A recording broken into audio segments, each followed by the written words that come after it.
এই 2024 সালে যতটুকু বাংলার জমিনের ভিতরে উন্নতি হয়েছে, 2024 সালে বাংলার জমিনের ভিতরে রাস্তাঘাট যতটা উন্নতি হয়েছে, 2015 সাল থেকে 2024 সাল পর্যন্ত যদি আমাদের প্রধানমন্ত্রী এই কোরআন দিয়ে দেশটা শাসন করতেন, আল্লাহর কসম আরো হাজার কোটি গুণ উন্নতি বেড়ে যেত।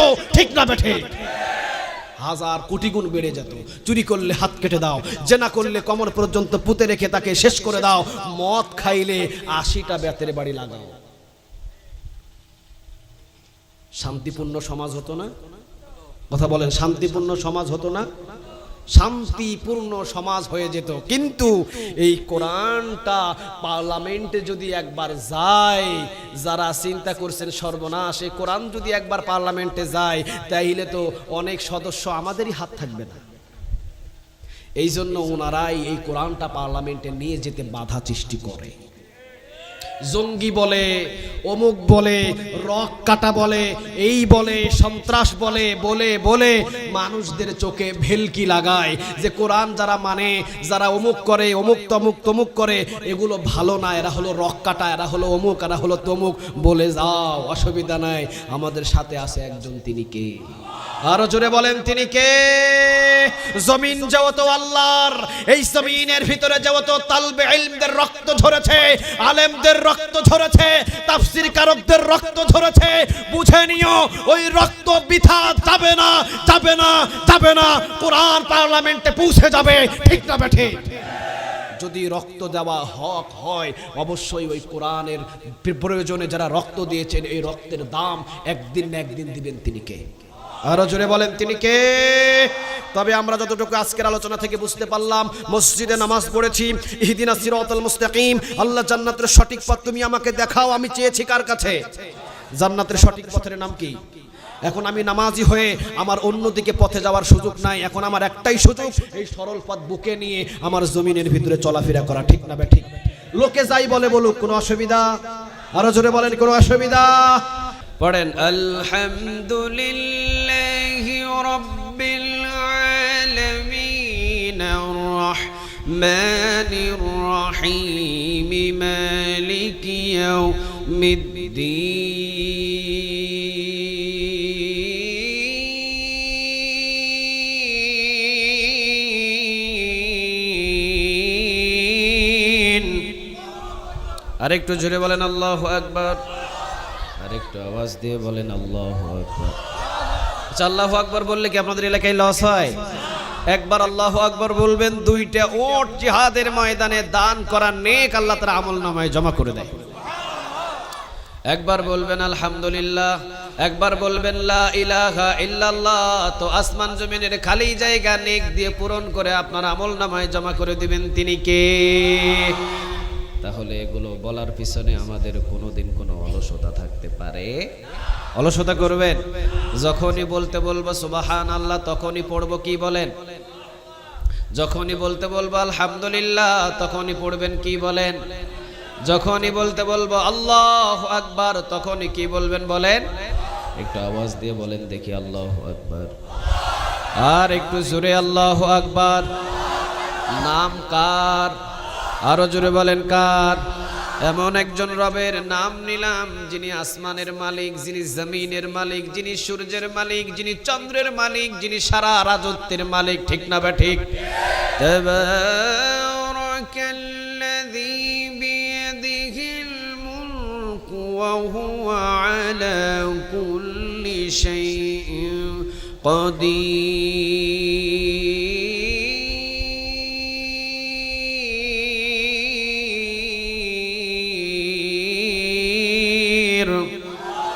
তাবারাকাল্লাযী বিয়াদিহিল মুলক, বরকতময় আল্লাহ যার হাতে রাজত্ব, রাজত্বের মালিক কে?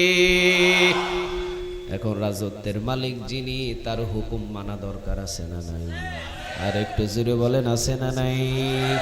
আল্লাহ রাব্বুল আলামিন বললেন, কিতাবুন আনজালনাহু ইলাইকা লিতুখরিজান নাসা মিনাজ যুলুমাতি ইলান নূর। বান্দা, আমার রাজত্বের ভিতরে আমার কোরআন দিয়ে দেশ চলবে, কারণ কোরআনটাই হলো জান্নাতের সঠিক পথ। ঠিক না বে ঠিক? কোরআন নাজিল করেছেন জান্নাতের সঠিক পথ দেখানোর জন্য। তিনি কে? রাজত্ব কার? আরো জোরে বলেন রাজত্ব কর। বিবি আমার কথা শুনে পাড়ার ছেলেদের ওই বিবিকে নিজের ঘরে কেউ রাখবে? আরো জোরে বলেন রাখবে? বউ আমার কথা শুনতে হবে, আমার যেহেতু আলতা সুনু দিয়ে আমি, ঈদের শাড়ি দিয়ে আমি, ঈদের বকশিস দিয়ে আমি, ঠিক না ব্যাঠিক? তাহলে জমিন কার, আসমান কার, সূর্য কার, চন্দ্র কার? রিজিক খাওয়ায় কে? আসমান থেকে বৃষ্টি দেয় কে? এই জমিনের ভিতরে হুকুম মানা দরকার কার? এই জমিনের ভিতরে হুকুম কায়েম করা দরকার কার? করতেছেন কার?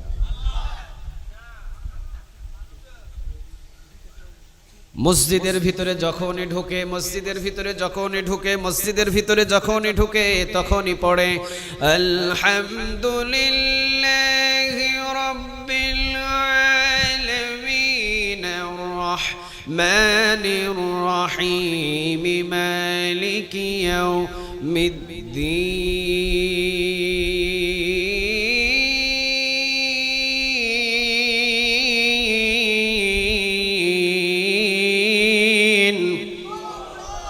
মসজিদের ভিতরে ঢুকে, মসজিদের ভিতরে নামাজে দাঁড়ায়, তখনই বলে আলহামদুলিল্লাহি রাব্বিল আলামিন আর-রাহমানির রাহিম মালিকি ইয়াউমিদ্দিন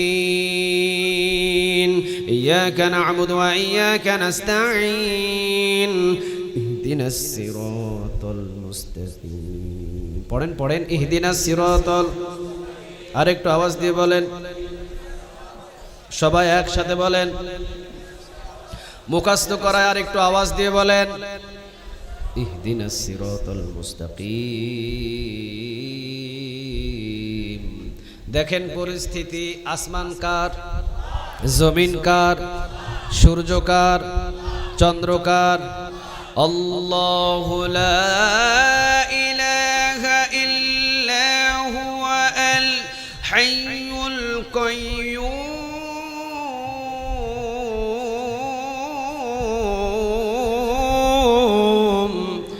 আল্লাহু লা ইলাহা ইল্লা হুয়া আল হাইয়ুল কাইয়্যুম লা তাখুযুহু সিনাতুন ওয়ালা নাওম। এরপরের আয়াতটা কি বলেন? এরপরের ওয়ার্ডটা কি বলেন? লাহু মা ফিস সামাওয়াতি ওয়া মা ফিল, লাহু মা ফিস সামাওয়াতি ওয়া মা ফিল। আল্লাহ রাব্বুল আলামিন বলছেন লাহু মা ফিস সামাওয়াতি ওয়া মা ফিল আরদ। আসমান এবং জমিনের ভিতরে যা কিছু আছে সব কিছুর মালিক একজন, তিনি কে? তাহলে আমি আপনি কোনো কিছুর মালিক না, সব কিছুর মালিক কে? সব কিছুর মালিক কে? এবার বলেন, আসমানে হুকুম চলে কার? ওই চন্দ্রে হুকুম চলে কার? ওই সূর্যে হুকুম চলে কার? সকল আসমানের ফেরেশতা হুকুম মানে কার? আসমানের বৃষ্টিগুলো যখন পড়ে, এই বৃষ্টিগুলো হুকুম চলে কার? জমিনও কার? এই জমিনে হুকুম চলা দরকার কার? চলে কার? চলে তাগুদের, ঠিক না ভাই? ঠিক। এখন এই তাগুতকে এইটা জানার দরকার আছে না নাই? আর একটু আওয়াজ দিয়ে বলেন, আছে না নাই? জমিন যার আইন চলবে তার, জমিন যার আইন চলবে এই কোরআনের, ঠিক না বা ঠিক? কিন্তু কোরআনের আইন বাদ দিয়ে নিজের মনের ইচ্ছা আইন যারা বানায় ওরাই তাগুত। আস্তে আস্তে সামনের দিকে আগাবো ইনশাআল্লাহ। আর একটা আওয়াজ দিয়ে বলেন ইনশাআল্লাহ। আলহামদুলিল্লাহি রাব্বিল আলামিন আর-রাহমানির রাহিম মালিকি ইয়াউমিদ্দিন।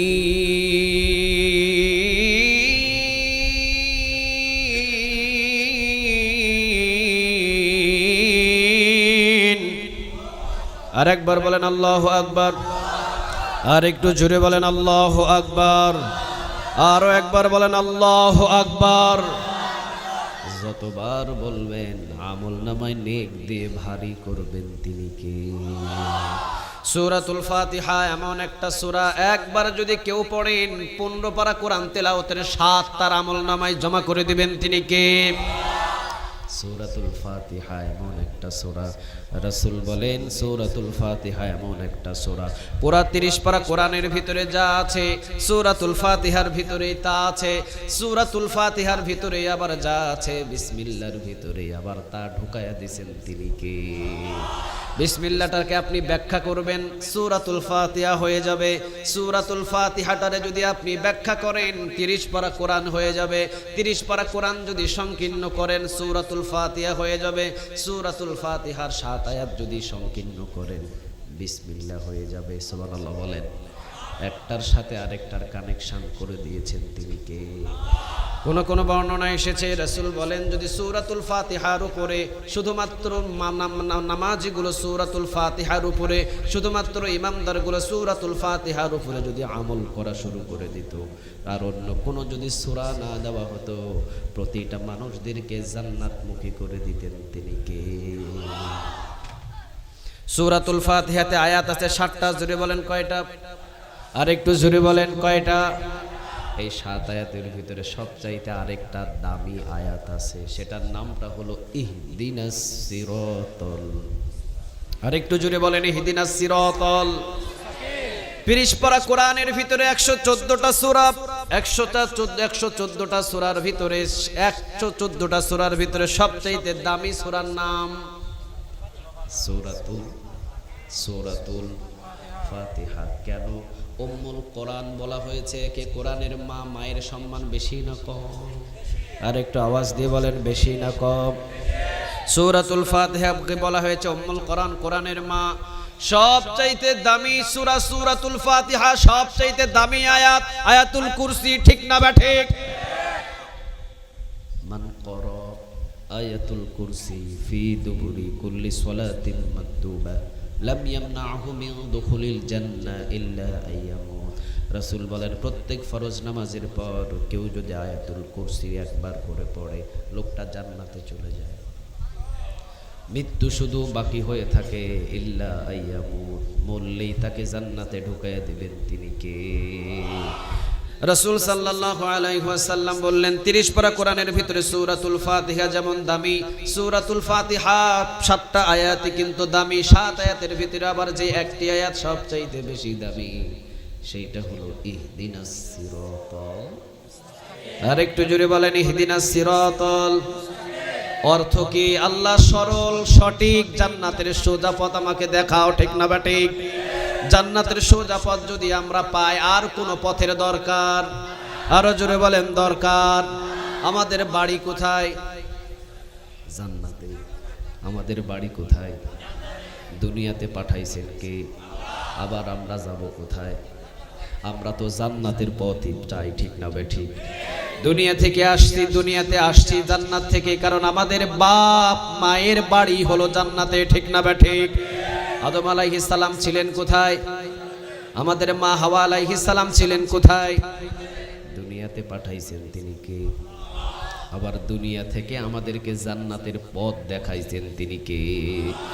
আমরা যখন পড়ি ইহদিনাস সিরাতাল মুস্তাকিম, এর অর্থ হলো জান্নাতের সরল সঠিক সোজা পথ কার কাছে চাই? আর একটু জোরে বলেন কার? চিন্তা করে দেখেন, একজন নামাজি প্রতিদিন যদি 40 থেকে 42 রাকাত নামাজ পড়ে, লা সালাতা ইল্লা বিফাতিহাতিল কিতাব, এমন কোন নামাজ নাই যে সূরাতুল ফাতিহা ছাড়া হতে পারে। সূরাতুল ফাতিহা ছাড়া কোনো নামাজই হয় না। 40 থেকে 42 রাকাত যদি একদিন আপনি নামাজ পড়েন, 42 বারই আপনাকে সূরাতুল ফাতিহা পড়তে হয়, ঠিক না ঠিক? তাহলে সূরাতুল ফাতিহা আপনি 42 বার পড়লেন, 42 রাকাত নামাজে 42 বারই আপনাকে পড়তে হলো ইহদিনাস সিরাতাল মুস্তাকিম, ঠিক না ঠিক? সূরাতুল ফাতিহার আরেকটা গুণ, সেই গুণটা হলো পরিপূর্ণ 7 আয়াত যদি না পড়েন নামাজ বাতিল, ঠিক না ঠিক? إذا زلزلت الأرض زلزالها وأخرجت الأرض أثقالها وقال الإنسان ما لها يومئذ تحدث أخبارها الله أكبر। নামাজ হয়ে যাবে, ঠিক না ঠিক? কোনো একটা সূরা 3 আয়াত পড়বেন, 3 আয়াত পড়ে যদি রুকুতে যান নামাজটাকে কবুল করে নেবেন তিনি কে? আপনি নামাজ শুরু করেছেন আল্লাহু আকবার, শুরু করেছেন কুল আউযু বিরাব্বিল ফালাক মিন শাররি মা খলাক ওয়া মিন শাররি গাসিকিন ইযা ওয়াকাব, ভুলে গেছেন, রুকুতে চলে যান, নামাজ হয়ে যাবে, ঠিক না বা ঠিক? কারণ 3 আয়াত হয়েছে তো নামাজ হয়ে যাবে। সূরাতুল ফাতিহা, আলহামদুলিল্লাহি রাব্বিল আলামিন আর রহমানির রহিম মালিকি ইয়াউমিদ্দিন, আল্লাহু আকবার, নামাজ হবে। আরো জোরে বলেন, নামাজ হবে। তাহলে বোঝা যায় সূরাতুল ফাতিহা 7 আয়াত পরিপূর্ণভাবে না পড়লে নামাজ হবে। আরো জোরে বলেন, নামাজ হবে।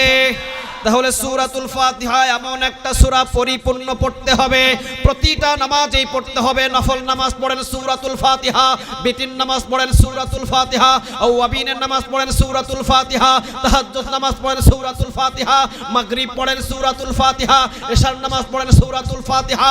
সূরাতুল ফাতিহা ছাড়া নামাজ বাতিল, ঠিক না বা ঠিক? কেন এত গুরুত্ব দেওয়া হলো এই সূরাতুল ফাতিহাতে, জানার দরকার আছে না নাই? আরেকটু জোরে বলেন, আছে না নাই? এখন আসেন, একজন নামাজি 40 থেকে 42 রাকাত নামাজ পড়ে, 40 থেকে 42 রাকাতই সূরাতুল ফাতিহা পড়ল 42 বার। 42 বারই যখন দাঁড়ালো তখনই তাকে 42 বারই বলতে হয়েছে ইহদিনাস সিরাতাল, সবাই বলেন, সবাই বলেন, ইহদিনাস সিরাতাল, ইহদিনাস সিরাতাল মুস্তাকিম। অর্থ কি? আল্লাহ, জান্নাতের সঠিক পথ তুমি আমারে দেখাও। আল্লাহ, জান্নাতের সোজা পথ তুমি আমারে দেখাও। আল্লাহ, জান্নাতের সোজা পথ তুমি আমারে দেখাও। এখন এই নামাজির উচিত হলো, মসজিদে চেয়েছে জান্নাতের সোজা পথ, মসজিদে চেয়েছে জান্নাতের সরল পথ।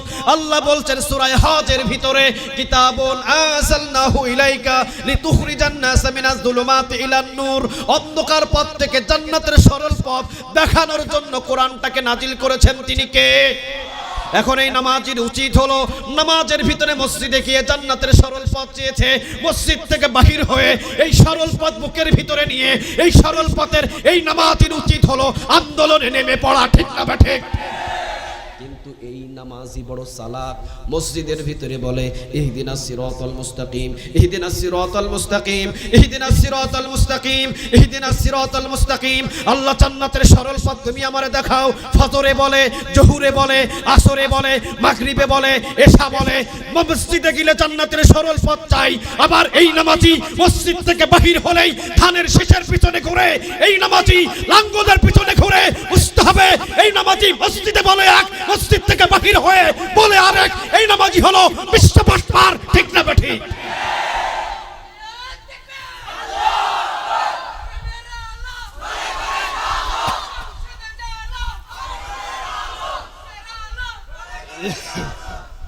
আল্লাহ তুমি কবুল করো। আরেকবার জোরে বলেন আমিন। লা সালাতা ইল্লা বিফাতিহাতিল কিতাব, এমন কোন নামাজ নেই যে সূরাতুল ফাতিহা ছাড়া হতে পারে। বারবার সূরাতুল ফাতিহা প্রতি রাকাতে রাকাতে পড়ার হুকুম করে দিলেন তিনি কে?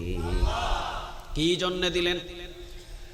সূরাতুল ফাতিহার উপরে যদি শুধু আমল করা যেত, জান্নাতের পথ আমাদের জন্য সহজ হয়ে যেত, ঠিক না বা ঠিক? মসজিদে বললাম কি আর মসজিদ থেকে বাহির হয়ে করলাম কি? মসজিদে গেলাম, জোহর নামাজের 12 রাকাতে 12 বার বললাম ইহদিনাস সিরাতাল মুস্তাকিম। অর্থ হলো, আল্লাহ, জান্নাতের সঠিক পথ তুমি আমারে দেখাও, ঠিক না বেটি? এখন আল্লাহ জান্নাতের সঠিক পথ দিয়েছেন কি? আরো জোরে বলেন, আর একটু আওয়াজ দিয়ে বলেন। সূরা হাজের 1 নম্বর আয়াত গিয়ে বাহির করবেন, দেখবেন কিতাবুন আনজালনাহু ইলাইকা লিতুখরিজান নাসা মিনাজ যুলুমাতি ইলান নূর। আল্লাহ বলছেন অন্ধকার সকল পথ, সব পথ অন্ধকার, জান্নাতের সঠিক পথ দেখানোর জন্য কোরআনটাকে নাজিল করে দিয়েছেন তিনি কে? এখন এই নামাজির উচিত হলো, মসজিদের ভিতরে যেহেতু প্রতিদিন 5 ওয়াক্ত নামাজে 42 বার আল্লাহকে বলেছে ইহদিনাস সিরাতাল মুস্তাকিম, আল্লাহ জান্নাতের সঠিক পথ তুমি আমারে দেখাও, ইহদিনাস সিরাতাল মুস্তাকিম, আল্লাহ জান্নাতের সঠিক পথ তুমি আমারে দেখাও। এখন এই নামাজের উচিত হলো মসজিদ থেকে বাহির হয়ে আল্লাহর এই সরল পথ বুকের ভিতরে নিয়ে এই সরল পথের আন্দোলন করা, ঠিক না বেটি? কিন্তু না, এই নামাজি বড় চালাক, মাথার ভিতরে কিন্তু এই নামাজের টুপিও আছে, মুখের ভিতরে কিন্তু এই নামাজের দাড়িও আছে, আবার জুমা মসজিদে খুতবা দেওয়ার মতো এই নামাজের যোগ্যতা আছে, ঠিক না ঠিক? এক একটা ভাষা না, অন্তত 5টা ভাষায় উনি খুতবা দিতে পারে। এরপরও মসজিদে গিয়ে বলে ইহদিনাস সিরাতাল মুস্তাকিম, আল্লাহ জান্নাতের সঠিক পথ তোমার কাছে চাই। আবার মসজিদ থেকে বাহির হয়ে ওই মানুষের বানানো পথের ভিতরে ঘুরছে। বুঝতে হবে এই নামাজি মসজিদে বলে এক, মসজিদ থেকে বাহির হয়ে মানুষের বানানো পথে হাঁটে। বোঝা যায় এই নামাজি হলো বাটপার নামাজি, ঠিক না ঠিক? এখন বুঝেন, আমি মসজিদে চাইলাম জান্নাতের সরল পথ কার কাছে? আর একটু জোরে বলেন কার? জান্নাতের সরল পথ আবু বকর চেয়েছিলেন কার কাছে বলেন? আরো জোরে বলেন কার? আবু বকর 2 বছর দেশ চালিয়েছেন। মসজিদের ভিতরে গিয়ে তিনি বলেছেন ইহদিনাস সিরাতাল মুস্তাকিম, আল্লাহ জান্নাতের সঠিক পথ তুমি আমাকে দেখাও। মসজিদ থেকে বাহির হয়ে ওই আবু বকর কিন্তু নিজে একটা দল বানাই নাই, এই কোরআন বুকের ভিতরে নিয়ে ওই আবু বকর কিন্তু রাষ্ট্রীয় কাজে চলে গেছে, ঠিক না ঠিক? ওমর কিন্তু 10 বছর দেশ চালিয়েছেন, নিজের মন গড়া কোনো আইন তিনি বানাই নাই, নিজের মন গড়া কোনো দল তিনি বানান নাই। ওমর যখন মসজিদে গিয়েছেন বলেছেন ইহদিনাস সিরাতাল মুস্তাকিম, আল্লাহ জান্নাতের সরল পথ তুমি আমারে দেখাও।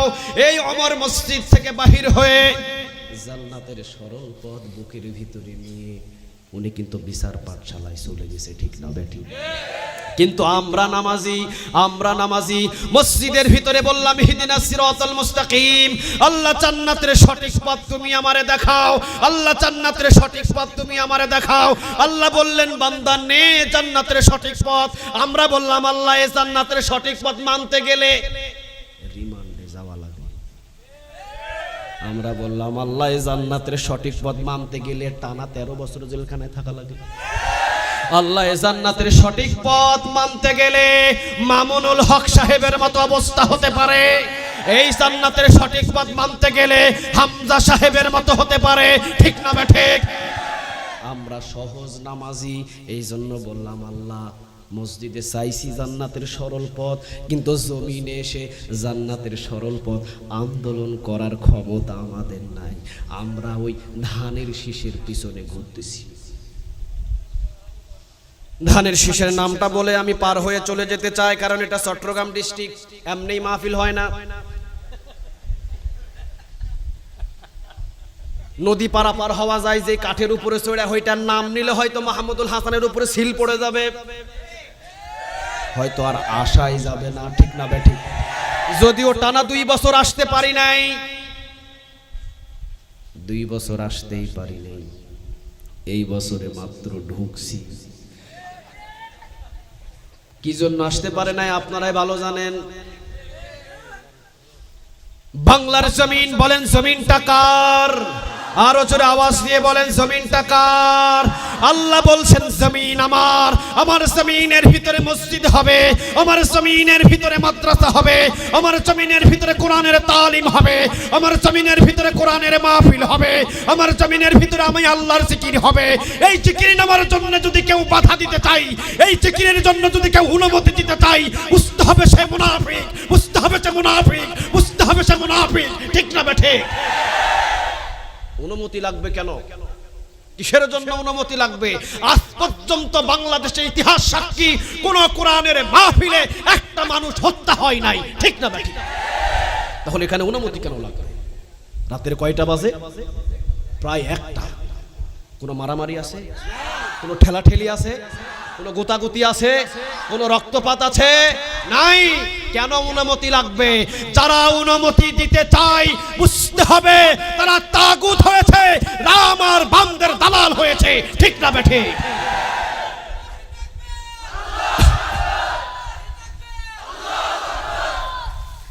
এখনো সাবধান হও, সব জায়গায় মাতব্বরি চলে। এই কোরআনটা কার? আরো জোরে বলতে হবে কোরআনটা কার?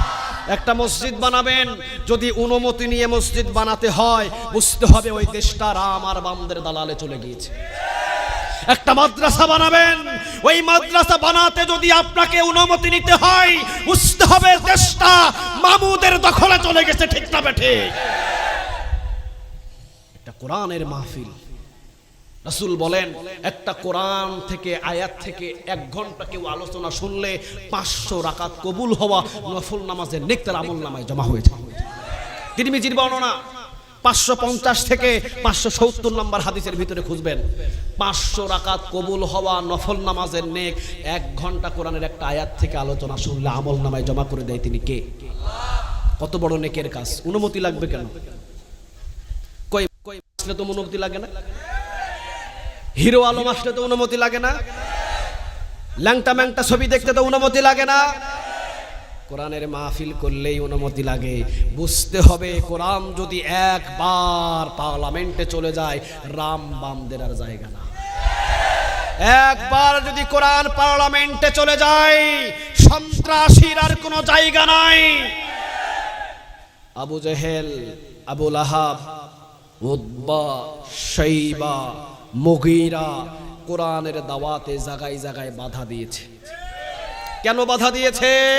আবু জেহেল, আবু লাহাব, উতবা, শাইবা, মুগীরা কেন বাধা দিয়েছে? রাসূল আপনাদের মতো কিছু মানুষদেরকে নিয়ে একত্রিত হতেন।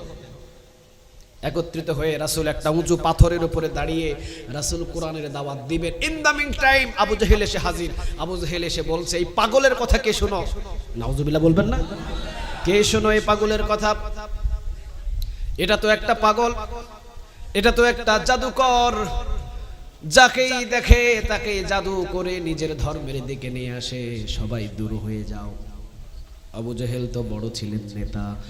রাসূল সবাইকে একত্রিত করতেন, সবার সামনে কোরআনের কথা বলবেন। এমন সময় আবু জেহেল এসে সব মানুষদেরকে দৌড়াইয়া দিতেন। আজও সমাজের ভিতরে দেখবেন প্যান্ডেল সাজায়, গেট সাজায়, মাইক নিয়ে আসে, বসার জায়গাও রেডি করে, কোরআনের প্রোগ্রাম হবে হবে, একদল এসে ভেঙে দেয়, ঠিক না বা ঠিক? বোঝা যায় আবু জেহেল নাই, আবু জেহেলের নাতি আছে না নাই? আছে। রাসূলকে সাহাবীরা জিজ্ঞাসা করলেন, ইয়া রাসূলুল্লাহ আবু জেহেল কেন বাধা দেয়? আবু লাহাব কেন বাধা দেয়? উতবা কেন বাধা দেয়? শাইবা কেন বাধা দেয়? রাসূল বললেন, তোমরা জানো না, কোরআন যদি একবার পার্লামেন্টে বসে যায়, আবু জেহেলের বেল শেষ, আবু লাহাবের গদি শেষ, শাইবার নেতাগিরি শেষ, ঠিক না বেঠি? আজকেও যারা কোরআনের মাহফিলে বাধা দেয়, বুঝতে হবে ভয় আছে না নাই? আসতে বলেন, আছে না নাই? ভয় আছে বিধায় কোরআনের মাহফিলগুলোতে বাধা, ঠিক না বেঠি? আমরা চাই 98% যেই বাংলার জমিনের ভিতরে মুসলমান কোরআনের কথা উন্মুক্ত থাকবে, ঠিক না বেঠি? প্রয়োজনে যেখানে কোরআনের মাহফিল হবে, যুবকদেরকে ডেকে নিয়ে ট্রেনিং দিতে হবে। এই যুবকেরা এইভাবে করবা, এইভাবে করবা, কোরআনের মাহফিল এইভাবে আঞ্জাম দিবা। কোরআনের মাহফিল সুন্দরভাবে সাজানোর জন্য প্রতিটা থানায় থানায় একটা ইউনিট থাকবে, ঠিক না বা ঠিক? কিন্তু না, ইউনিট তৈরি করছে, কিভাবে বন্ধ করতে হয়।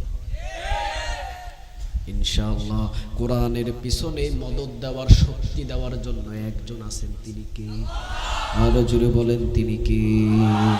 মসজিদের ভিতরে ঢুকলাম। কোথায় ঢুকলাম বলেন? মসজিদের ভিতরে ঢুকেছি, 42 রাকাত নামাজ পড়লাম। 42 বার আমি বলেছি ইহদিনাস সিরাতাল। একটা আয়াতের আলোচনা শুনেন শুধু, ইহদিনাস সিরাতাল। আর একটু জোরে বলেন, ইহদিনাস সিরাতাল। ইহদিনাস সিরাতাল মুস্তাকিম অর্থ হলো, আল্লাহ আপনি আমাকে জান্নাতের সঠিক সরল সোজা পথ দেখায় দেন, ঠিক না বেঠিক? কার কাছে চাইলে? আর একটু জোরে বলেন, কার? আচ্ছা বুদ্ধি করে বলেন, জান্নাতের সোজা পথ দেখাতে পারেন তিনি কে? আরো জোরে বলেন, তিনি কে? জান্নাতের সঠিক পথ চাইলেন কার কাছে? 42 বার না একবার? 42 বার না একবার? 42 বার না একবার? 42 বার বলেছেন ইহদিনাস সিরাতাল মুস্তাকিম। আল্লাহ জান্নাতের সঠিক পথ তুমি আমাকে দেখাও। এখন জান্নাতের সঠিক পথ চাইলেন আল্লাহর কাছে। উচিত হলো আল্লাহ যেহেতু জান্নাতের সঠিক পথ চেয়েছেন তার কাছে, তিনি যেটাই জান্নাতের সঠিক পথ যেভাবে দেখিয়ে দিয়েছেন ওইভাবেই আপনার এখন চলা দরকার, ঠিক না বেঠিক? এখন আল্লাহ তো বলেই দিলেন সূরা হাজের ভিতরে কিতাবুন আনজালনাহু ইলাইকা লিতুখরিজান নাসা মিনাজ যুলুমাতি ইলান নূর, বান্দা অন্ধকার পথ থেকে জান্নাতের আলোকিত পথ দেখানোর জন্য কোরআনটাকে নাজিল করেছি। কোরআন মেনে মেনে চল, সোজা জান্নাতের ভিতরে ঢোকায়া দিবেন তিনি কে? এখন আমার উচিত হলো মসজিদের ভিতরে যেহেতু চেয়েছিলাম ইহদিনাস সিরাতাল মুস্তাকিম, আল্লাহ জান্নাতের সঠিক পথ তুমি আমাকে দেখাও। মসজিদ থেকে যখন বাহির হলাম, আল্লাহ তখন যদি বললেন বান্দা নে জান্নাতের সঠিক পথ, যেহেতু তুই এখনই আমার কাছে ইহদিনাস সিরাতাল মুস্তাকিম, জান্নাতের সঠিক পথ তুমি আমারে দেখাও, যেহেতু এখনই তুই আমার কাছে জান্নাতের সঠিক পথ চাইলি, নে এই যে জান্নাতের সঠিক পথ, কোরআনটাই হলো জান্নাতের সঠিক পথ। কোরআন মেনে মেনে জীবনটা গঠন কর, তাহলেই সোজা জান্নাতে চলে আসবি। কিন্তু আপনি সালাত নামাজি, আপনি বলতেছেন সর্বনাশ। এই কোরআন মেনে মেনে যদি জমিনে চলতে লাগি তাহলে গদ্দান থাকে না। এই কোরআন মেনে মেনে যদি জমিনে চলতে লাগে তাহলে মামলা খাওয়া লাগে, ঘর ছাড়া লাগে, বাড়ি ছাড়া লাগে, রিমান্ডে যাওয়া লাগে। এই সুবিধার জন্য দেখবেন কিছু নামাজি এখনো কোরআনের কর্মী হতে পারে নাই। এই জন্য কিছু দেখবেন বহু নামাজি আছে এখনো জমিনের ভিতরে কোরআনের আন্দোলনে শরীক হতে পারে নাই। ঠিক না বেঠিক? এখন আল্লাহ রাব্বুল আলামিন বলছেন তারা কারা? তারা কারা? আল্লাহ রাব্বুল আলামিন সূরা আল বাকারার 256 নম্বর আয়াতের ভিতরে বলছেন ফামাইয়াকফুরু বিত্তাগুতি ওয়া ইউমিন বিল্লাহি ফাকাদিস তামসাকা বিল উরওয়াতিল বুসকা। বলেন কথাটা কার? আর একটু আওয়াজ দিয়ে বলেন কার? ফামাইয়াকফুরু বিত্তাগুত, ফামাইয়াকফুরু বিত্তাগুত, ফামাইয়াকফুরু বিত্তাগুত। আল্লাহ বলছেন তাগুতদের তালাক দাও। ওয়াই উমিন বিল্লাহ, এরপরে ঈমান আনো একজনের উপরে, তিনি কে? তাহলে তাগুতদের তালাক দিতে বললেন কে? আর ওয়াই উমিন বিল্লাহ, ঈমান আনতে বললেন কার উপরে? আল্লাহ রাব্বুল আলামিন সূরা আন-নাহলের 36 নম্বর আয়াতের ভিতরে বলেছেন ওয়ালাকাদ বাআসনা ফি কুল্লি উম্মাতির রাসূলা, যুগে যুগে যত নবী এবং রাসূলকে আমি দুনিয়াতে প্রেরণ করেছি, সব নবী এবং রাসূলদেরকে আমি দাওয়াতের নিশান দিয়েছি দুইটা। জুড়ে বলেন কয়টা? আল্লাহ রাব্বুল আলামিন বলেন ওয়ালাকাদ বাআসনা ফি কুল্লি উম্মাতির রাসূলা, সূরা আন-নাহলের 36 নম্বর আয়াত বাড়িতে গিয়ে খুলে দেখবেন। ওয়ালাকাদ বাআসনা ফি কুল্লি উম্মাতির রাসূলা, যুগে যুগে আমি যত নবী এবং রাসূল পাঠিয়েছি দুনিয়ায়, সব নবী এবং রাসূলদের দাওয়াতের নিশান দিয়েছেন কয়টা? আর একটু আওয়াজ দিয়ে বলেন কয়টা? এক নাম্বার আনি ইবুদুল্লাহ, ইবাদত করতে হবে কার? দুই নাম্বার ওয়াজতানিবুত তাগুত, তাগুতের সাথে বিন্দু পরিমাণ কোনো খাতির রাখা যাবে? আরো জোরে বলেন যাবে? তাহলে আল্লাহ বললেন ওয়ালাকাদ বাআসনা ফি কুল্লি উম্মাতির রাসূলা, যুগে যুগে যত নবী এবং রাসূল আমি দুনিয়াতে পাঠিয়েছি, সব নবী রাসূলদের দাওয়াতের নিশান ছিল দুইটা। এক নাম্বার আনি ইবুদুল্লাহ, ইবাদত করতে হবে শুধুই আল্লাহর। ওয়াজতানিবুত তাগুত, তাগুতের সাথে বিন্দু পরিমাণ সম্পর্ক রাখা যাবে? আরো জোরে বলেন যাবে? আর সূরা বাকারার 256 নম্বর আয়াতের ভিতরে বলছেন ফামাইয়াকফুরু বিত্তাগুত, তাগুতদের আগে তালাক দিয়ে দাও। ওয়া ইউমিন বিল্লাহ, এরপরে ঈমান আনো একজনের উপরে। আওয়াজ দিয়ে বলেন তিনি কে? ঈমান আনার কথা আগে না পরে? আগে না পরে? পরে। ফামাইয়াকফুরু বিত্তাগুত, আগে তাগুতদের তালাক দাও, এরপরে ওয়া ইউমিন বিল্লাহ, এরপরে ঈমান আনো কার উপরে? তাগুদের সাথে সম্পর্ক রেখে যদি 1000 বার ঈমান আনো, এই ঈমানের কোনো দাম? আরো জোরে বলেন কোনো দাম? নদীতে গেছেন মাছ ধরার জন্য, জাল নিয়ে জাল মারেন নদীতে, জাল মারার সাথে সাথে টাকি মাছ আসে, পুঁটি মাছ আসে, চিংড়ি মাছ আসে। জালের মাছ রাখার জন্য কি নিয়ে যায়? কি নিয়ে যায়? ডুলু, ডুলু, ডুলো, ডুলা, যেটা নিয়ে যায় ডুলা। মাছ রাখার জন্য ডুলা নিয়ে যায়। জাল যখনই নদীতে মারে তখনই দেখবেন টাকি মাছ আসে, পুঁটি মাছ আসে, দেখবেন যে চিংড়ি মাছ আসে। কিন্তু মাছ রাখার জন্য যে ডুলা নিয়ে গেছে বেচারা, ডুলার কিন্তু তলা নাই। কি নাই?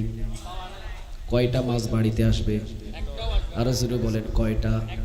আল্লাহ রাব্বুল আলামিন বলছেন ফামাই ইয়াকফুর বিত-তাগুত, আগে তাগুতদের তালাক দে, ওয়াই উমিন বিল্লাহ, এরপরে আমি আল্লাহর উপরে ঈমান আন। তাগুতের সাথে সম্পর্ক রেখে যদি 1000 বার ঈমান আনিস, তোর তলা নাই, ঠিক না ঠিক? কিয়ামতের ময়দানে আমল জিরো, কি নাই? তলা নাই, কি নাই? ফামাই ইয়াকফুর বিত-তাগুত, কারণ তাগুতের সাথে সম্পর্ক রেখে যদি ওয়াই উমিন বিল্লাহ, এরপরে আমি আল্লাহর উপরে ঈমান আনিস, তাগুতের সাথে যদি সম্পর্ক রেখে আমি আল্লাহর উপরে ঈমান আনিস, তোর একটাও নেক আমল কবুল হবে না। কারণ মাছ রাখার জন্য ডুলার যেমন তলা নাই, একটাও মাছ বাড়িতে আসবে না। ঈমান রাখার জন্য তাগুতের সাথে সম্পর্ক তোর বিচ্ছিন্ন করতে হবে। তাগুতের সাথে যদি সম্পর্ক রাখিস, কিয়ামতের ময়দানে একটাও ইবাদত কবুল হবে। আরো জোরে বলেন কবুল হবে। এখন তাগুত কে, এটা আমাদের জানার দরকার আছে না নাই? আর একটু আওয়াজ দিয়ে বলেন আছে না নাই? এক কথায় জেনে নেন তাগুতকে, এক কথায় জেনে নেন তাগুতকে, এক কথায় জেনে নেন তাগুতকে। তাগুত তো সে, তাগুত তো সে, তাগুত তো সে যে ক্ষমতার চেয়ারে বসার পরে, যে ক্ষমতার চেয়ারে বসার পরে কোরআনটাকে ভুলে যায়, কোরআনের আইনটাকে ভুলে যায়, কোরআন দিয়ে দেশ চালাতে হবে ভুলে যায়, নিজের ইচ্ছা অনুযায়ী আইন বানায়, ওই আইন আবার দেশের ভিতরে চালু করে, না মানলে মামলা দেয়, হামলা দেয়, জেল দেয়, জুলুম করে, ওইটাই তাগুত, ঠিক না ঠিক? এখন বুঝেন তাগুতকে। ক্ষমতা চেয়ারে 25 বছর বসে থাকার পরেও কোরআনের আইন যদি বাস্তবায়ন না করতে পারে, বুঝতে হবে তাগুত, ঠিক না ঠিক? কারণ ক্ষমতার চেয়ারে বসার পরে, ক্ষমতার চেয়ারে বসার পরে আইন মানতে হবে কার? আরো জোরে বলেন কার? জমিন চালানোর জন্য কোরআনটাকে নাজিল করেছেন তিনি কে? আর একটু আওয়াজ দিয়ে বলেন তিনি কে? তাহলে আল্লাহ রাব্বুল আলামিন বললেন তাগুত কারা? যারা ক্ষমতার চেয়ারে বসার পরে আল্লাহর বিধানটাকে ভুলে যায়, আল্লাহর কোরআনটাকে ভুলে যায়, আল্লাহর আইনটাকে ভুলে যায়, আল্লাহর আইন দিয়ে দেশ চালাতে হবে ভুলে যায়, ভুলে যাওয়ার পরে নিজের ইচ্ছা অনুযায়ী দেশের ভিতরে আইন বানায়, ওই আইন আবার মানার জন্য আপনাদেরকে আদেশ করে, না মানলেই হামলা দেয়, মামলা দেয়, জেরিমানা করে, জেল দেয়, এইটাই তাগুত, ঠিক না বেঠিক? বাংলাদেশে নাই? আরে না, নাই, নাই। একটা প্রমাণ নেন, আছে না নাই? সৌদি আরবের গাড়ি কোন দিক দিয়ে চলে? ডানে না বামে? ডান দিকে চলা 1400 বছর আগে সুন্নাত, আইনটা কার? আর একটু জোরে বলেন কার? 1400 বছর আগের সুন্নাত। রাসূল সাল্লাল্লাহু আলাইহি ওয়াসাল্লামকে ডান দিকে চলার হুকুম দিলেন তিনি কে? ডান দিকে বরকত বেশি না কম? 1400 বছর আগে রাসূল ডান দিকে চললেন, ডান দিকে চলাটাই হলো সুন্নাহ। ডান দিকে সৌদি আরব চলে, ডান দিকে সৌদি আরবের গাড়ি চলে, তুরস্কের গাড়ি ডান দিকে চলে, দুবাইয়ের গাড়ি ডান দিকে চলে, কুয়েতের গাড়ি ডান দিকে চলে। আমার বাংলাদেশের গাড়ি কোন দিকে চলে? হ্যাঁ, বাম দিকে চলে। আমার মোদি দাদা কোন দিকে চলে? দেখা যায় মিলি যাইতেছে, ঠিক না ঠিক? কি ব্যাপার? সৌদি আরবের সাথে মিলার দরকার ছিল, কারণ 98% আমরা মুসলমান, ঠিক না ঠিক? কিন্তু দাদাও যেমনি চলে, নাতিও হেমনি চলে, ঠিক না ঠিক? তাহলে 1400 বছর আগে রাসূল চলেছেন ডান দিকে, সৌদি আরব মনে রাখলেন ডান দিকে চললেন, দুবাই ডান দিকে চললেন, কুয়েত ডান দিকে চললেন, সমস্ত মুসলিম কান্ট্রিগুলো তুরস্ক সহ সবাই ডান দিকে চললেন। কিন্তু আমরা বাংলাদেশি চলতেছি কোন দিকে? বাম দিকে। কিয়ামতের ময়দানে বামপন্থী পড়বে বিপদে, আর ডানপন্থী থাকবে আনন্দে। সুবহানাল্লাহ বলেন। খাবারের সময় ডান দিক দিয়ে শুরু করতে বলেছেন তিনি কে? ঘুমানোর সময় ডান কাতে ঘুমানোর আদেশ দিয়েছেন মুহাম্মদ সাল্লাল্লাহু আলাইহি ওয়াসাল্লাম। আবার ডান হাতে যে আমলনামা পাবে সে হাসতে হাসতে জান্নাতে চলে যাবে, বাম হাতে যে আমলনামা পাবে সে বিপদে পড়ে যাবে। তাহলে ডানের ফজিলত বেশি না কম? আর একটু আওয়াজ দিয়ে বলেন, ডানের ফজিলত বেশি না কম? বাংলার জমিনের ভিতরে ডান দিকে চলা কিন্তু যায় না, বাম দিকেই কিন্তু গাড়ি চালাতে হয়। যদিও ফজিলত বেশি, নেয়ামত বেশি, রাসূলের সুন্নাহ ডান দিকে, ঠিক না ঠিক? এখন আমি আমার ড্রাইভারকে বললাম, ড্রাইভার তুমি গাড়িটা ডান দিক দিয়ে চালাও। কোন দিক দিয়ে? কথা বলেন, কোন দিক দিয়ে? ডান দিক দিয়ে গাড়ি চালানোর কথা বললাম। আপনাদের লোহাগাড়া থেকে চট্টগ্রামের দিকে রওনা দিয়েছি, ডান দিক দিয়ে গাড়ি চালাও। আমার ড্রাইভার বললেন, হুজুর মামলা কিন্তু খাইতে হইব। আমি কই অসুবিধা নাই, চালাও, রাসূলের সুন্নাহ মানবো, ঠিক না ব্যাঠি? আমি আমার ড্রাইভারকে ডান দিক দিয়ে গাড়ি চালাইতে বললাম। ড্রাইভার ডান সাইডে গাড়ি চালাইতেছে, 5 কিলো না যাইতেই সিগন্যাল। এই কি ব্যাপার, রং সাইডে কেন ড্রাইভ করছেন আপনি? আমি বললাম, রং কোথায়? 1400 বছর আগে রাসূলের সুন্নাহ মানতেছি, এটাই রাইট, ঠিক না ব্যাঠি? কিন্তু সার্জেন্ট পুলিশ বলতেছে না, এটা রং, আপনি বাম দিক দিয়ে চলেন।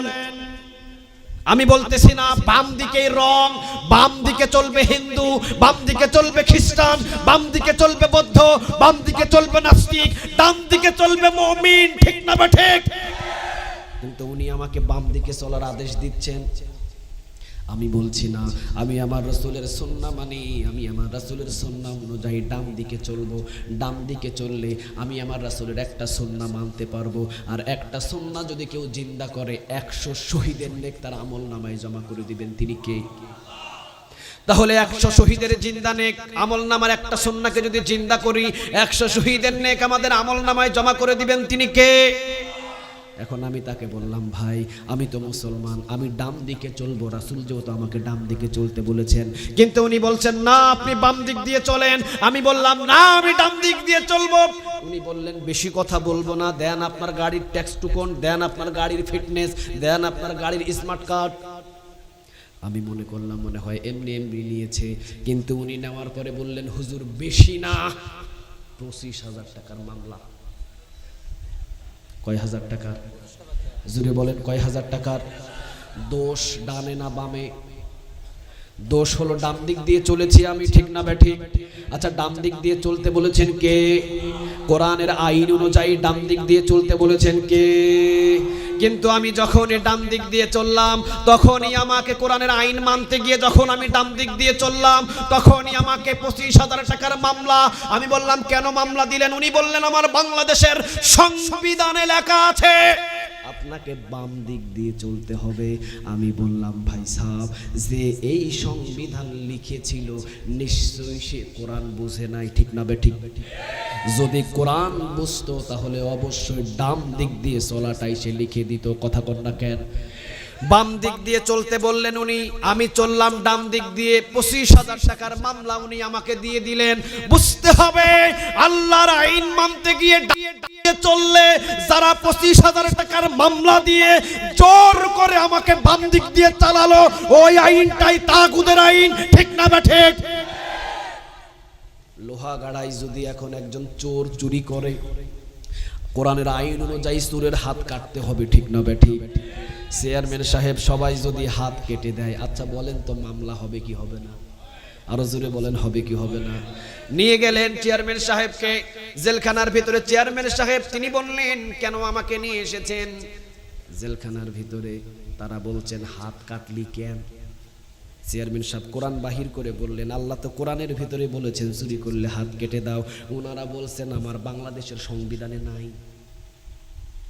এখন বাংলাদেশের সংবিধানে না থাকার কারণে জেলখানার চেয়ারম্যান সাহেবকে ধরে নিয়ে যাওয়া হয়েছে। যারা চুরি করলে হাত কাটতে হবে, হাত কাটার আইন, কোরআনের আইন বাস্তবায়ন করতে গিয়ে জেলখানার ভিতরে যারা ঢুকালেন ওই আইনটাই হলো তাগুদের আইন, ঠিক না বা ঠিক?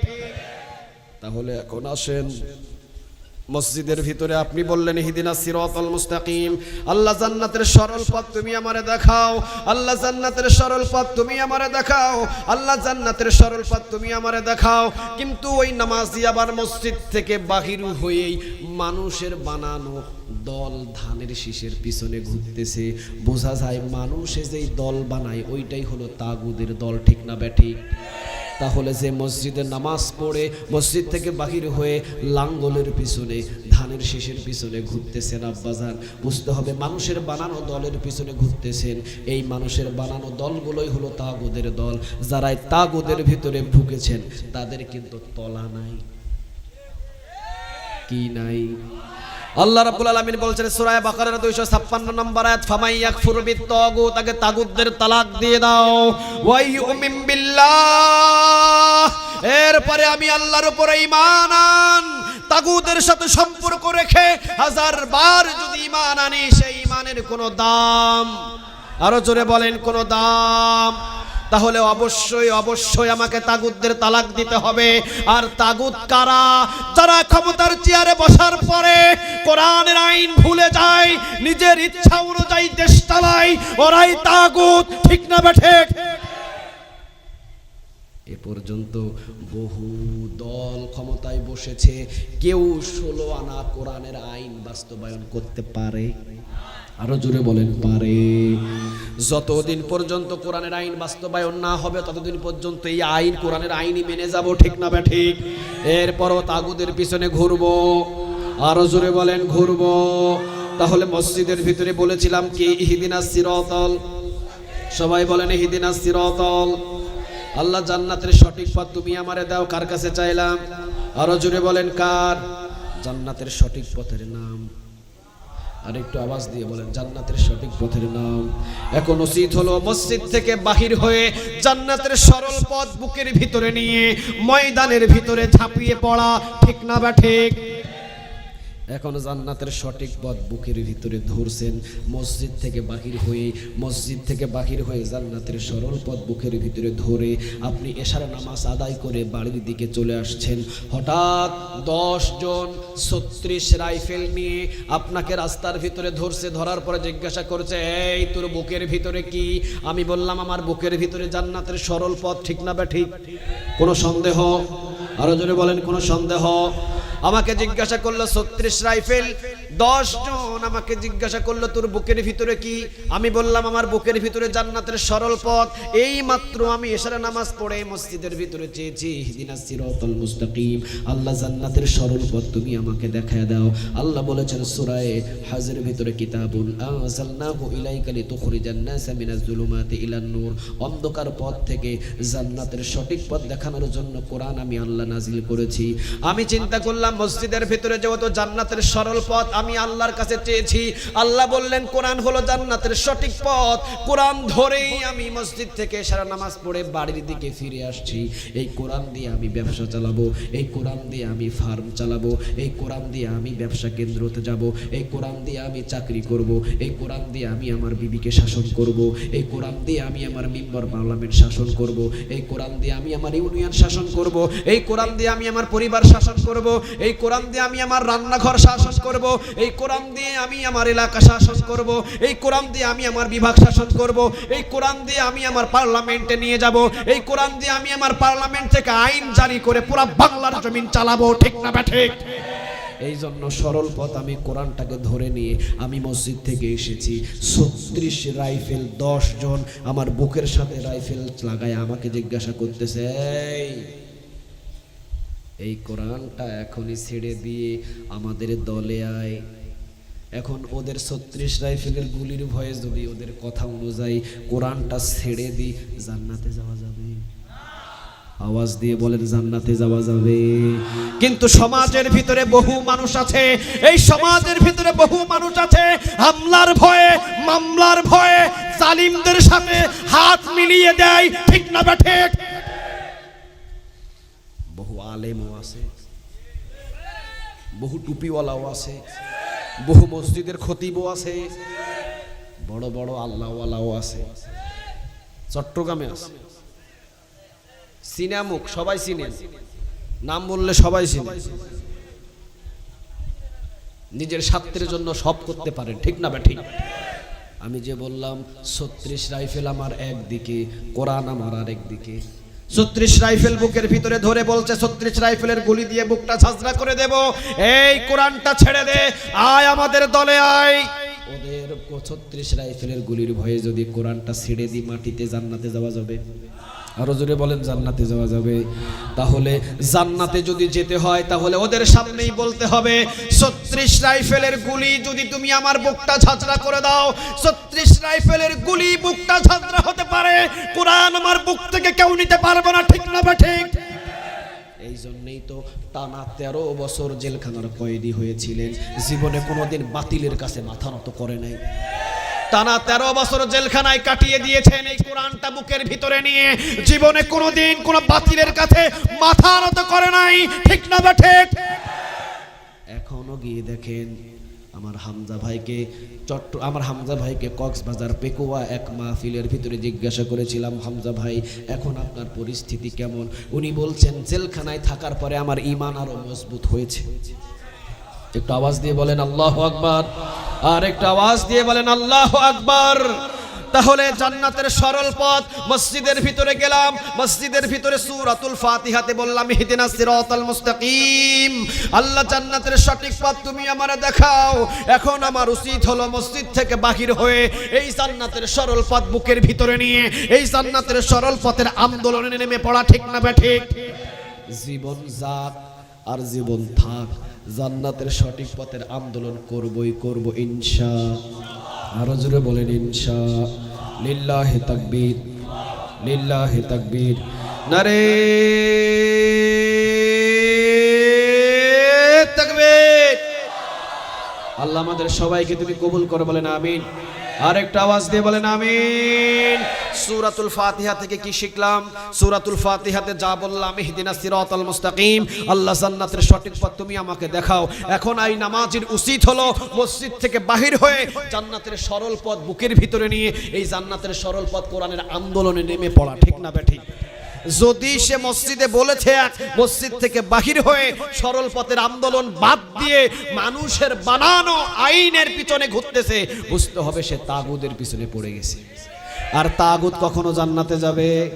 আরো জোরে বলেন জান্নাতে যাবে। তাগুতকে যে ক্ষমতার চেয়ারে বসার পরে যে আল্লাহর কোরআন ভুলে যায়, রাসূলের আইন ভুলে যায়, আল্লাহর আইন ভুলে যায়, আল্লাহর আইন দিয়ে দেশ না চালিয়ে নিজের ইচ্ছা, নিজের মত, নিজের বুদ্ধি দিয়ে দেশ চালাতে চায়, ওইটাই তাগুত, ঠিক না ঠিক? সবচাইতে ভালো বুঝেন কে? আরো জোরে বলেন কে? আল্লাহর আইন দিয়ে যদি দেশ চালায় শান্তি কম হবে না বেশি হবে? আরো জোরে বলেন কম হবে না বেশি হবে? বাংলাদেশের ভিতরে যদি একটা চোরের হাত ওই লোহাগাড়ার জমিনের ভিতরে স্কয়ারে রাস্তায় মেন রোডে কেটে দেওয়া হয়, লোহাগাড়ার আশেপাশের সমস্ত চোর আল্লাহর ওলি হয়ে যাবে হাত কাটার শাসন দেখে, ঠিক না বেঠে? আমরা দেখেছি বাংলাদেশের টাকা যখন বিদেশ ব্যাংকে জমা হয়ে গেল, বাংলাদেশের টাকা যখন বিদেশ ব্যাংকে চুরি হয়ে গেল, বাংলাদেশের আমাদের প্রধানমন্ত্রী উনি ধরতে পারলেন, কিন্তু ধরার পরে শাস্তি দিয়েছেন, কোরআনের শাস্তি হয় নাই, ঠিক না বেঠিক? যদি কোরআনের শাস্তিটা উনি দিতেন কিভাবে? ওই চোরটাকে ধরে এনে বাংলার জমিনে বাইতুল মুকাররম স্কয়ারের সামনে, যদি এই বাইতুল মুকাররম স্কয়ারের সামনে ওই চোরের দুইটা হাত কেটে দেওয়ার আগে যদি বলতেন এই যমুনা টেলিভিশন, সময় টেলিভিশন, 24 টেলিভিশন, বিটিভি টেলিভিশন, সবাই সরাসরি লাইভ সম্প্রচার করো, সবাই সরাসরি লাইভ সম্প্রচার করতেন, আপনারা জানতেন যে বাংলার জমিনের ভিতরে কোরআনের আইন অনুযায়ী চোরের হাত কেটে দিচ্ছেন আমাদের বাংলাদেশের প্রধানমন্ত্রী। আল্লাহর কসম, বাইতুল মুকাররম স্কয়ারের সামনে যারা বাংলাদেশের সম্পদ বিদেশ ব্যাংকে জমা করেছিল, ওদের যদি হাত আমাদের প্রধানমন্ত্রী বাইতুল মুকাররম স্কয়ারের সামনে কেটে দিতেন, আল্লাহর কসম ইউনিয়ন থেকে, চেয়ারম্যান থেকে, মেম্বার থেকে সমস্ত রাস্তা চোর, কালভার্ট চোর, বালু চোর, গম চোর, এক একটা চোর আল্লাহর ওলি হয়ে যেত হাত কাটা দেখে, ঠিক না বেঠিক? কিন্তু যখন চোরের শাস্তি হাত কাটা হলো না, এই চোরের সাহস বাড়ছে না কমছে? আরো জোরে বলেন বাড়ছে না কমছে? 50 কিলোমিটার রাস্তা, 40 কোটি টাকা, 20 কোটি টাকার কাজ হয়, 20 কোটি টাকা নাই। যশোর এক মাহফিলে গিয়েছিলাম, যশোর এক মাহফিলে যেতেই আমি সাতক্ষীরাতে মাহফিলে গিয়েছিলাম, যশোর ক্রসিং করতেছি এমন সময় একজনকে আমি বললাম যে ভাই আমার একটু জরুরত লাগছে, মুসাফির মানুষ, এখানে জরুরত কোথায় সারা যায় আপনাদের এই বাজারে? ওনারা বলছেন হুজুর আপনি তো বিপদে পড়ে গেছেন, এখন কিভাবে আপনাকে জরুরতখানায় নিয়ে যাই? আমি বলি এত বড় বাজারে কি কোনো জরুরতখানা নাই, কোনো পেশাব, কোনো টয়লেট নাই? উনি বলছেন হুজুর টয়লেট আছে কিন্তু টাঙ্কি নাই। আমি বললাম টাঙ্কি নাই টয়লেট আছে, কি ব্যাপার, বিষয়টা তো বুঝলাম না। উনি বলছেন হুজুর 5 বছর আগে টয়লেট টাঙ্কি বাজেট হয়েছে আমাদের এই বাজারে, টয়লেট হয়েছে, টাঙ্কি নেতা খেয়ে ফেলেছে। তাহলে টাঙ্কিও খাই, কথা বলে লা তাজিরু ওয়াজিরাতু বিজরা উখরা, কিয়ামতের ময়দানে এই টয়লেটের টাঙ্কি নিয়ে ওকে উঠতে হবে। তুই টাঙ্কি নিয়ে উঠবি কিয়ামতের ময়দানে, আমার কথা না তো। লা তাজিরু ওয়াজিরাতু বিজরা উখরা কার কথা? আরো জোরে বলেন কার? যার যার বোঝা তার তার কাঁধের উপরে চাপিয়ে দিবেন তিনি কে? তাহলে সুরের বিচার যদি আমার এই কোরআন দিয়ে যদি পার্লামেন্ট থেকে আইন জারি হয়ে যেত, চুরি করলে হাত কেটে দাও, চুরি বাড়তো না কমতো? কথা বলেন, বাড়তো না কমতো? কমে যেত। আর কমে গেলেই পুরা বাংলার জমিনটা কাজে ভরপুর হয়ে যেত, ঠিক না বেঠিক? যদিও আলহামদুলিল্লাহ কম কাজ হয় নাই, তবে আমি বলতে চাই যে আগুন নিভানোর জন্য কিন্তু পানি দরকার। আগুন নিভানোর জন্য কি দরকার? কথা বলেন, কি দরকার?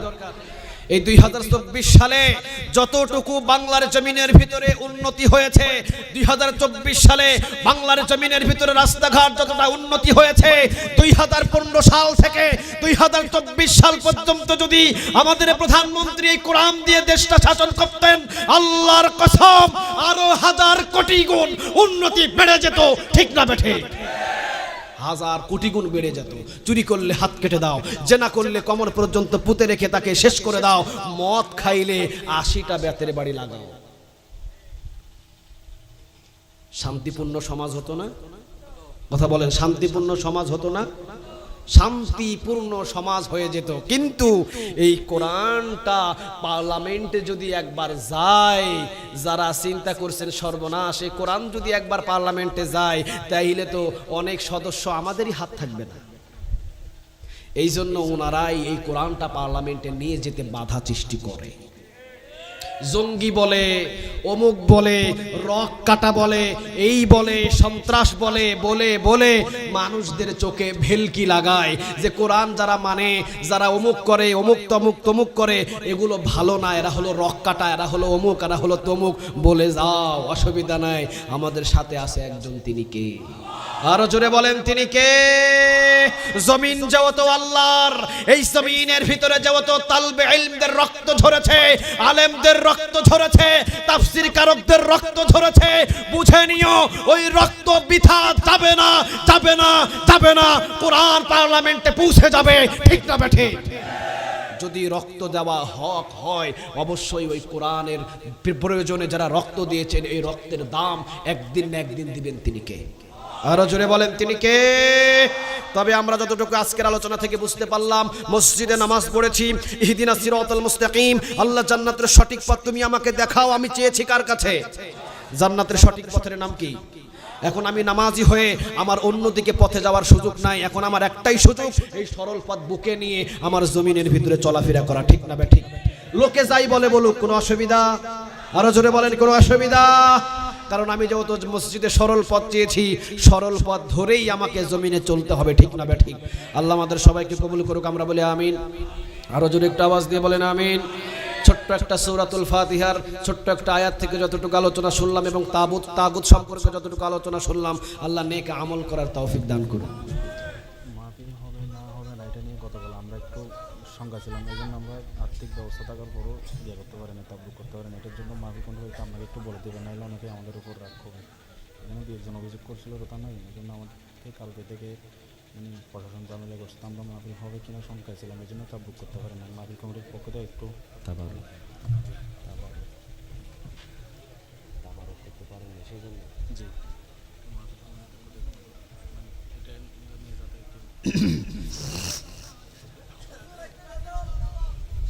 গজল আর না, শোনেন শোনেন, গলা ভেঙে গেছে, আর গজলের জন্য আপত্তি করেন না। কমিটিবৃন্দ খুব চেষ্টার পরে আজকের এই মাহফিলটা হয়েছে। আপনারা জানেন কিনা, গতকাল পর্যন্ত এই মাহফিল হওয়ার সম্ভাবনা ছিল না।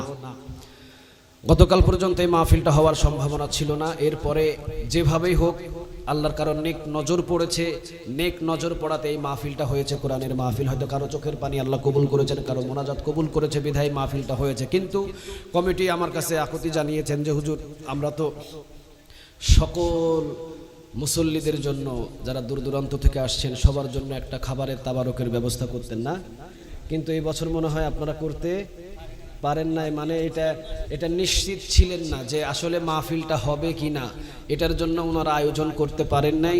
এই জন্য আপনারা মনে কোনো কষ্ট নেবেন না, তাদেরকে কেউ বরদোয়াও দিবেন না। যতটুকু করেছেন আমরা সবাই পড়ি আলহামদুলিল্লাহ। আল্লাহ যেন আজকের এই তাবারক না, আল্লাহ যেন আমাদেরকে জান্নাতের মেহমানদারি করে, আমরা বলি আমিন। আর একটু জোরে বলেন আমিন। আর কেউ আছেন কথা বলার মতো? কেউ আছেন? আস্তাগফিরুল্লাহ রাব্বি মিন কুল্লি যামবি ওয়া আতুবু ইলাইহি লা হাওলা ওয়া লা কুওয়াতা ইল্লা বিল্লাহিল আলিয়্যিল আযীম। আল্লাহুম্মা আমিন। ربنا ظلمنا أنفسنا وإن لم تغفر لنا وترحمنا لنكونن من الخاسرين. ربنا لا تزغ قلوبنا بعد إذ هديتنا وهب لنا من لدنك رحمة إنك أنت الوهاب. رب ارحمهما كما ربياني صغيرا. رب ارحمهما كما ربياني صغيرا. গুনার বোঝা মাথায় নিয়ে ভিক্ষুকের মতন কাঙ্গানের মতন দুই হাত তুলেছি। রব্বে করিম দয়া এবং মায়া করে ভিক্ষুকদের হাতগুলোকে তুমি কবুল করো। তুমি তো রহমান, তুমি তো রহিম, তুমি তো খালিক, তুমি তো মালিক, তুমি তো জব্বার, তুমি তো মুমিনুন, তুমি তো মুহাইমিনুন ইয়া আল্লাহ। তোমার দরবার থেকে কেউ খালি হাতে ফিরে না। রাত বড় গভীর হয়েছে, সব রহমতের দরজাগুলো খোলা, রহমতের দরজাগুলো খোলা আছে। এমন সময় আমরা দুই হাত তোমার কাছে তুলে ধরেছি। তুমি তো নেক নজর দিয়ে জমিনের দিকে তাকিয়ে আছো। এমন একটা সময় যে জমিনের প্রায় অনেক মানুষগুলো ঘুমিয়ে আছে, কিন্তু আমরা এখনো জেগে জেগে তোমার দরবারে তোমার কাছে দুই হাত তুলে চাই আল্লাহ। এই সময় আমাদের প্রত্যেকের হাতগুলোকে কবুল করে নিয়ে আমাদের প্রত্যেকের জিন্দেগির গুনাহগুলো তুমি মাফ করে দাও। ও রব্বে করিম, আমরা গুনাহগার, এত গুনাহ করেছি, গুনার ভার বহন করার মতো আমাদের কোনো ক্ষমতা নেই। আল্লাহ দয়া এবং মায়া করে এই ময়দান থেকে, সামিয়ানা থেকে বাহির হওয়ার আগে ওই দুর্গন্ধযুক্ত গুনাহগুলোকে তুমি আমাদের মাফ করে এরপরে সামিয়ানা থেকে তুমি বাহির করে নাও। আল্লাহ আমাদের যাদের মা নাই, যাদের বাবা নাই, মা বাবার কবরগুলো তুমি জান্নাতের বাগান বানায়া দাও। যাদের মা বাবা দুনিয়ায় আছেন, হায়াতের ভিতরে তুমি বারাকা দিয়ে দাও আল্লাহ।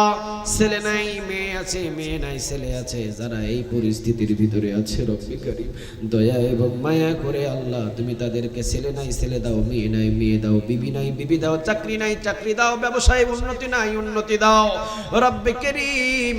বিদেশ থেকে যারা অর্থ পাঠিয়েছেন এই মাহফিলের জন্য আল্লাহ উহুদ পাহাড় পরিমাণ নেক তাদের আমলনামায় জমা করে দাও।